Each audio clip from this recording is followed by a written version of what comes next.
নেত্রকোনার হাওড় অঞ্চলে শুরু হয়েছে বোরো ধান কাটার উৎসব। ফলন ভালো হওয়ায় স্বস্তি মিললেও বৃষ্টি আর পাহাড়ি ঢলের শঙ্কায় তড়িঘড়ি ফসল কাটতে ব্যস্ত কৃষক। তারা বলছেন, ডিজেল সংকটে হারভেস্টার মেশিন সহজলভ্য না হওয়ায় বেড়েছে শ্রমিকের খরচ। এদিকে দ্রুত ফসল ঘরে তুলতে যন্ত্রপাতি সরবরাহ করছে কৃষি বিভাগ। নেত্রকোনার দিগন্তজোড়া হাওরে যতদূর চোখ যায় সোনালী ধানের আভা।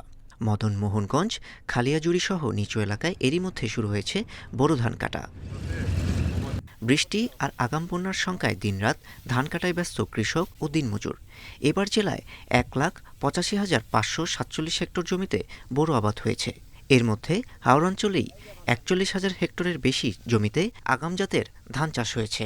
ধান ভালো হয়েছে আল্লাহর মধ্যে, যদি দিন বাচ্চা না যদি কোরআন দেয় তার তিমতি লওয়া দেবো। 27 কাটা খেতের মধ্যে বুড়ো ধান আজকে 10-11 কাটা কাটা হয়েছে, আল্লাহর রহমতে ভালোই। সংসারে খরচ, বাচ্চারা পড়ালেখা খরচ, এই বুড়ো ফসল থেকে আল্লাহর রহমতে আমাদের সবকিছু এটাই হয় আর কি। দ্রুত ধান কাটতে ব্যবহার করা হচ্ছে কম্বাইন্ড হারভেস্টার মেশিনও। আবহাওয়া অনুকূলে থাকলে আগামী কয়েকদিনে শতভাগ ধান ঘরে তোলার লক্ষ্য চাষিদের। তবে শ্রমিকদের মজুরি কিছুটা বেশি বলছেন তারা।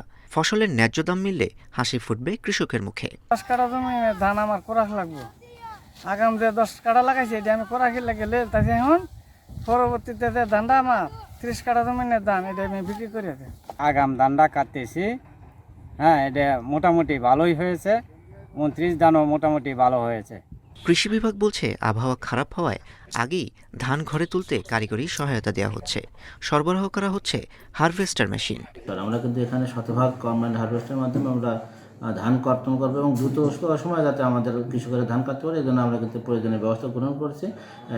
কম্বাইন্ড হারভেস্টারের সংখ্যা প্লাস তার জ্বালানি যেটা সেই বিষয়গুলো আমরা লোকালকে প্রশাসনের সাথে কথা বলে আমরা নিশ্চিত করার চেষ্টা চালিয়ে যাচ্ছি। জেলায় এবার চাল উৎপাদনের লক্ষ্যমাত্রা 8,85,000 মেট্রিক টনের বেশি। Independent news.